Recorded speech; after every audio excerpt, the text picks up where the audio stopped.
विद्यार्थी मित्रांनो, आजच्या व्हिडिओमध्ये आपण गणित भाग 2 मधील तिसरं प्रकरण वर्तुळ यामधील संकीर्ण प्रश्नसंग्रह 3 मधील पहिला प्रश्न जो की बहुपर्यायी प्रकारचा प्रश्न आहे तो पूर्ण प्रश्न आपण सोडवणार आहोत। पहा, प्रश्न आहे, पुढील प्रत्येक उपप्रश्नासाठी 4 पर्यायी उत्तरे दिलेली आहेत, त्यापैकी अचूक पर्याय आपल्याला निवडायचा आहे। तर हे सुरू करण्यापूर्वी एक गोष्ट सांगायची आहे, ती म्हणजे याच्या अगोदरचा जो सराव संच आहे, सराव संच 3.5 आणि त्या अगोदरची 3.5च्या अगोदरची जी प्रमेय आहेत यामध्ये स्पर्शिका छेदिका प्रमेय असेल, त्यानंतर जीवांच्या आंतरछेदाचं प्रमेय असेल, तर ही प्रमेये या वर्षीच्या सिलेबसमधनं वगळण्यात आलेली आहेत। म्हणजे सराव संच 3.4च्या पुढचा पूर्ण भाग, सराव संच 3.5 पर्यंत हा संपूर्ण भाग या वर्षीच्या सिलेबसमधनं कमी केलेला आहे, त्यामुळे आपण तो या ठिकाणी घेतलेला नाही।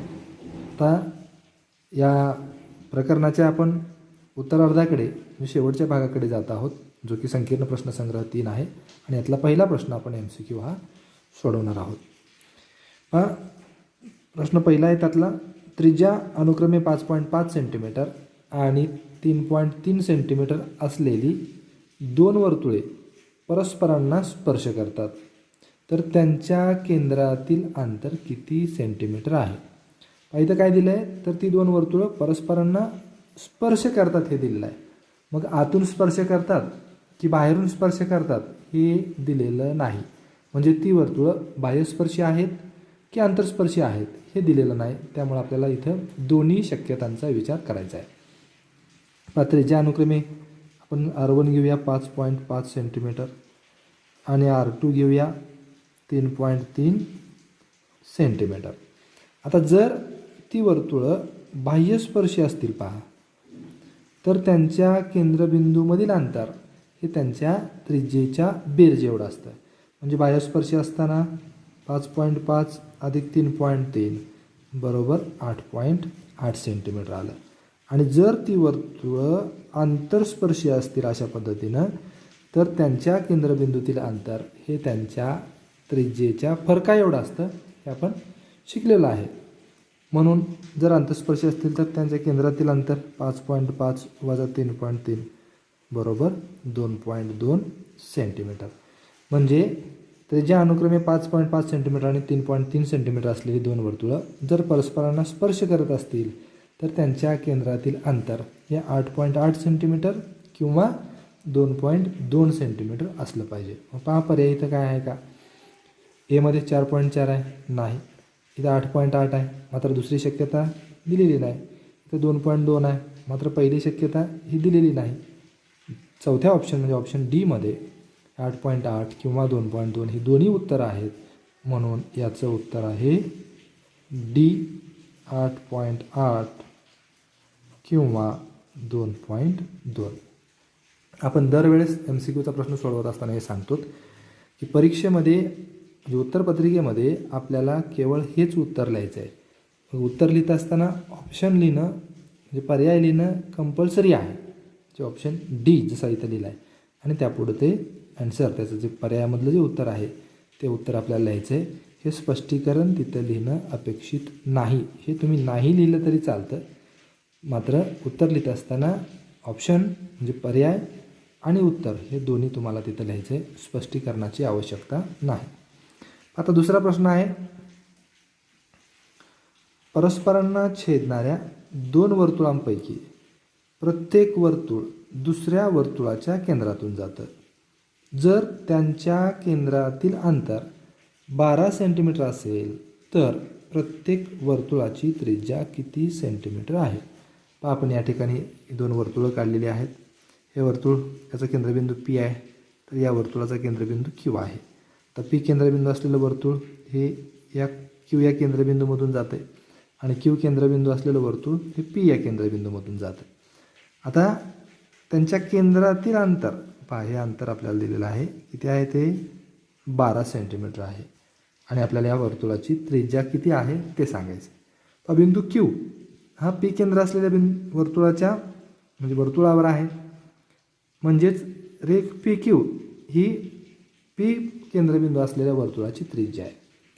अगदी तसंच बिंदू पी हा क्यू केंद्रबिंदू असलेल्या वर्तुळावर आहे, म्हणजेच रेख पी क्यू ही केंद्रबिंदू क्यू असणाऱ्या वर्तुळाची त्रिज्या आहे.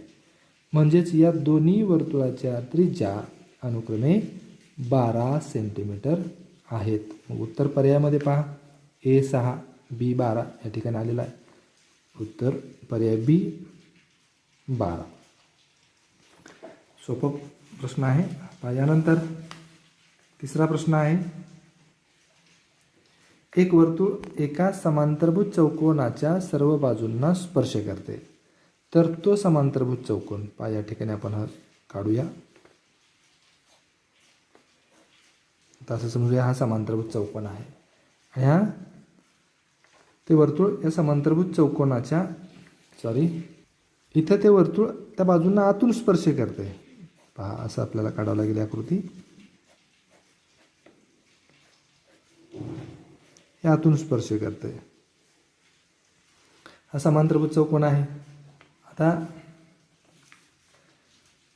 समजा चौकोन ABCD हा समांतरभुज चौकोन आहे आणि या चौकोनाच्या चारही बाजूंना हे वर्तुळ आतून स्पर्श करते. समजा या बिंदू P, Q, R आणि S आहे. आता या ठिकाणी चौकोन ABCD हा समांतरभुज चौकोन आहे, म्हणजेच बाजू AD एकरूप बाजू BC, बाजू AB एकरूप बाजू DC, कारण समांतरभुज चौकोनाच्या सम्मुख बाजू एकरूप असतात. आता इथं AP बरोबर AS आहे, कारण स्पर्शिका खंडाचं प्रमेय. त्यानंतर DS एकरूप DR हे पण स्पर्शिका खंडाचं प्रमेय. त्यानंतर CR एकरूप CQ स्पर्शिका खंडाचं प्रमेय आणि BP एकरूप BQ. यावरनं आपल्याला या चौकोनाच्या चारही बाजू समान लांबीच्या आहेत हे सिद्ध करता येतं. आणि चारही बाजू जर समान लांबीच्या असतील तर तो चौकोन हा समभुज चौकोन असला पाहिजे. म्हणून या ठिकाणी उत्तर येईल ऑप्शन बी, समभुज चौकोन.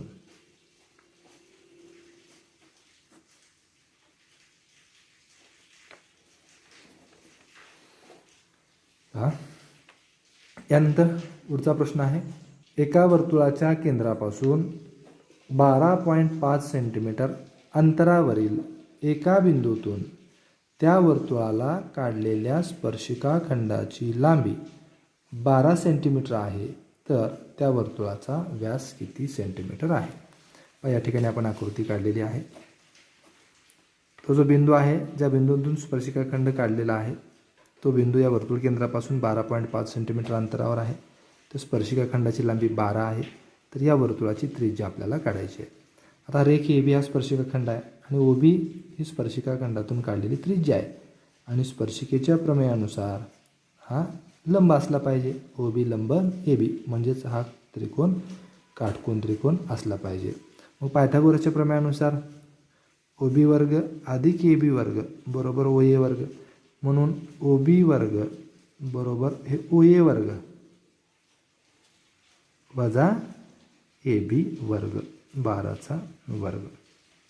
तर 125चा वर्ग आपल्याला करायचा आहे. या ठिकाणी 1 आणि 5 आहे, हे 5 5 25, 12च्या पुढची संख्या 13, 12 गुणिले 13, 13 2 26, हाचे 2, 13 1 13 आणि 2 15, 156.25 वजा 144 बरोबर हे 0.25, 6मधनं 4 गेले, 2 उरले, त्यानंतर 5मधनं 4 गेले, 1 उरला, 1मधनं 1 0, म्हणजे 12.25 हा OBचा वर्ग आला.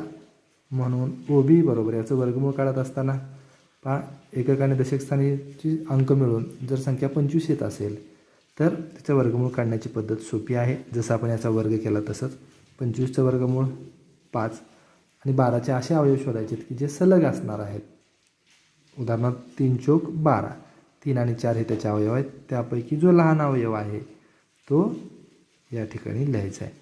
म्हणजे 12.25चं वर्गमूळ 3.5, म्हणून OB बरोबर 3.5. OB ही त्रिज्या आहे. आपल्याला व्यास विचारला आहे, मग व्यास बरोबर त्रिज्येची दुप्पट बरोबर 7 सेंटीमीटर. या ठिकाणी पाहूया आपण उत्तर आहे का. ऑप्शनमध्ये 25, 24, 7 आहे ऑप्शन सी. त्यामुळे उत्तर लिहूया ऑप्शन सी 7. या ठिकाणी आपण हे उत्तर पायथागोरसचा प्रमेय वापरून शोधलेलं आहे. यानंतर पुढचा प्रश्न आहे प्रश्न क्रमांक 5. एकमेकांना बाहेरून स्पर्श करणाऱ्या दोन वर्तुळांना जास्तीत जास्त किती सामायिक स्पर्शिका काढता येतील. तर या ठिकाणी आपण हे काढून पाहिलेलं आहे. पी आणि क्यू केंद्रबिंदू असणारी वर्तुळ स्पर्श वर्तुळ आहेत जी एकमेकाला बाहेरून स्पर्श करतात. तर इथं ही एक स्पर्शिका काढलेली आहे रेषा एल जी सामायिक आहे. रेषा यम ही सुद्धा सामायिक स्पर्शिका आहे. यन ही सुद्धा सामायिक स्पर्शिका आहे. यापेक्षा अधिक सामायिक स्पर्शिका आपल्याला काढता येत नाही. म्हणजे किती काढता आल्यात 1, 2 आणि 3. म्हणजे अशा बाह्यस्पर्शी वर्तुळांना दोन वर्तुळांना जास्तीत जास्त 3 स्पर्शिका काढता येतील. म्हणून उत्तर आहे सी 3 सी ऑप्शन. यानंतर पुढचा प्रश्न आहे केंद्र ओ असलेल्या वर्तुळाच्या कंस ACB मध्ये कोन ACB अंतर्लिखित केला आहे. जर माप कोन ACB बरोबर 65 अंश तर माप कंस ACB बरोबर किती. या ठिकाणी आपण आकृती काढलेली आहे. कोन ACB हा कंस ACB मध्ये अंतर्लिखित झालेला आहे. या कोनाचं माप 65 आहे. तर याच कंसाचं म्हणजे कंस ACBचं माप आपल्याला शोधायचं आहे. आता कोन ACB वरून आपल्याला या कंस ABचं माप काढता येईल. अंतर्लिखित कोनाच्या प्रमेयानुसार या कोनाचं माप हे याच्या निम्म आहे. म्हणजे या कंसाचं माप त्यानं अंतर्खंडित केलेल्या कंसाचं माप हे त्या अंतर्लिखित कोनाच्या दुप्पट असलं पाहिजे. म्हणून कंस AB बरोबर 2 × 65 म्हणजे 130 अंश. आता कंस AB अधिक कंस ACB बरोबर 360 कारण हे दोन कंस मिळून वर्तुळ तयार होतं. म्हणजेच कंस ACB बरोबर 360 वजा 130 बरोबर 230 अंश. पहा कुठं आहे ऑप्शन हे आहे ऑप्शन डी मध्ये. म्हणून उत्तर लिहूया ऑप्शन डी 230 अंश. यानंतर प्रश्न क्रमांक 8 7वा जो उपप्रश्न आहे तो अभ्यासक्रमामधून कमी करण्यात आलेला आहे. जीवाच्या आंतरछेदनाच्या गुणधर्मावरनं हा आहे आणि ते यावरच्या सिलेबसमधनं कमी करण्यात आल्यामुळं हा प्रश्नसुद्धा त्या यावरच्या सिलेबसमधनं कमी केलेला आहे. 8वा उपप्रश्न चक्रीय चौकोन ABCD मध्ये कोन Aच्या मापाची दुप्पट म्हणजे 2 कोन A ही Cच्या मापाच्या तिपटी एवढी आहे. आपण हे इक्वेशन तयार केलं. पहा आता हा चौकोन चक्रीय चौकोन आहे. तुम्ही चक्रीय चौकोनामधले कोन A आणि कोन C हे सम्मुख कोन आहेत. म्हणजेच त्यांच्या मापांची बेरीज ही 180 असली पाहिजे. कारण चक्रीय चौकोनाचे सम्मुख कोन हे पूरक कोन असतात. परस्परांची पूरक कोन असतात. त्यांच्या मापाची बेरीज 180 अंश असते. म्हणून कोन A अधिक कोन C बरोबर 180 कारण चक्रीय चौकोनाचे सम्मुख कोन किंवा चक्रीय चौकोनाचे प्रमेय. आता याला आपण प्रत्येकाला 2 न गुणूया. 2 कोन A अधिक 2 कोन C बरोबर 2 × 180 म्हणजे 360. हे 2 न का गुणलं तर 2A बरोबर आपल्याला 3C लिहिता येते कारण ते दिलेलं आहे. म्हणून 3 कोन C अधिक 2 कोन C बरोबर 360. 3 अधिक 2 5 कोन C बरोबर 360 म्हणून कोन C बरोबर 360/5 बरोबर 5 7 35 1 उरला 5 2 10 म्हणजे कोन Cचं माप आलं 72 अंश जे की पर्याय बी मध्ये दिलेला आहे. म्हणून उत्तर पर्याय बी 72. इथं आपण चक्रीय चौकोनाचं प्रमेय वापरून या ठिकाणी कोन Cचं माप काढलेलं आहे. यानंतर पुढचा प्रश्न आहे प्रश्न क्रमांक 9 स्टार दिलेला आहे म्हणजे थोडासा उच्च विचारक्षमतेचा हा प्रश्न आहे. एकाच वर्तुळावर बिंदू ABC असे आहेत की माप कंस AB बरोबर माप कंस BC बरोबर 120 अंश. दोन्ही कंसात B शिवाय एकही सामायिक बिंदू नाही. तर त्रिकोण ABC कोणत्या प्रकारचा आहे. आपण इथं आकृती काढलेली आहे. तर माप कंस AB बरोबर माप कंस BC बरोबर 120 अंश या दोन कंसामध्ये बिंदू बी खेरीज कोणताही सामायिक बिंदू नाही. त्या पद्धतीने आपण आकृती काढलेली आहे. आता जर कंस ए बी बरोबर कंस बी सी बरोबर 120 अंश म्हणजे या दोन्ही कंसाचं माप प्रत्येकी 120 अंश असेल तर कंस ए सीचं मापसुद्धा 120 अंशच असलं पाहिजे. कारण वर्तुळाचं अंशात्मक माप हे 360 अंश असतं. कारण या दोन कंसामध्ये तर बिंदू बी शिवाय सामायिक बिंदू नाही. म्हणजे ए बी अधिक बी सी बरोबर 240 म्हणजे राहिलेला कंस ए सी हा 120 अंशाचा येईल. आता हे तिन्ही जे कंस आहेत हे तिन्ही कंस सारख्या मापाचे आहेत. 120 अंश 120 अंश 120 अंश. आणि आपण हे प्रमेय शिकलेलं आहे की एकरूप कंसाशी संगत असणाऱ्या जीवासुद्धा एकरूप असतात. आणि म्हणून जीवा ए बी एकरूप बी सी एकरूप ए सी म्हणजेच त्रिकोण ए बी सीच्या या तिन्ही बाजू समान लांबीच्या आहेत. म्हणजेच त्रिकोण ए बी सी हा समभुज त्रिकोण आहे. या ठिकाणी उत्तर लिहूया समभुज त्रिकोण. आपण ऑप्शन पाहूया कोणता आहे ते. आता प्रश्नामध्ये दिलेलं ऑप्शन ए. या ठिकाणी उत्तर लिहूया ऑप्शन ए समभुज त्रिकोण. त्यानंतर पुढचा उपप्रश्न आहे उपप्रश्न 10वा. रेख एक्स झेड व्यास असलेल्या वर्तुळाच्या अंतर्भागात वाय हा एक बिंदू आहे तर खालीलपैकी किती विधाने सत्य आहेत. अगोदर आपण आकृती इथं काढलेली आहे आपल्या लक्षात येण्यासाठी की नेमकं सिच्युएशन कशी आहे या प्रश्नामधली. एक्स झेड व्यास आहे, बिंदू वाय हा वर्तुळाच्या अंतर्भागात आपण कुठेही एक बिंदू घेतलेला आहे. आता रेख एक्स वाय पुढं वाढवला आहे वर्तुळापर्यंत, त्या ठिकाणी आपण बिंदू पी दिलेला आहे आणि रेख पी झेड पण काढलेला आहे. आता कोन एक्स पी झेड हा अर्धवर्तुळातील अंतर्लिखित कोन आहे म्हणजे हा काटकोन असला पाहिजे. आता कोन एक्स वाय झेड हा कोन या त्रिकोणाचा त्रिकोण वाय पी झेडचा बाह्य कोन आहे. म्हणजे एक्स वाय झेड हा या 90पेक्षा मोठा असला पाहिजे. कारण बाह्य कोन त्या त्रिकोणाच्या दूरस्थ आंतरकोनाच्या बेर जेवढा असतो म्हणजे त्या प्रत्येक दूरस्थ आंतरकोनापेक्षा मोठा असतो. म्हणजे आपल्या हे लक्षात यायला पाहिजे की हा 90पेक्षा मोठा आहे म्हणजे विशाल कोन आहे. आता पाहूया आपण इथं ऑप्शन काय काय आहेत. कोन एक्स वाय झेड हा लघुकोन असणे शक्य नाही. बरोबर आहे. कारण कुठेही अंतर्भागामध्ये घेतला तर अशीच कंडिशन येणार आहे. त्यावेळेस हा लघुकोन असणं शक्य असणार नाही. कोन एक्स वाय झेड हा काटकोन असणे शक्य नाही. बरोबर, कारण हा काटकोनापेक्षा मोठा असेल. कोन एक्स वाय झेड हा विशाल कोन आहे. बरोबर आहे. कोन एक्स वाय झेडच्या मापासंबंधी निश्चित विधान करता येत नाही. आपल्याला निश्चित विधान करता येतं. कुठलं करता येतं.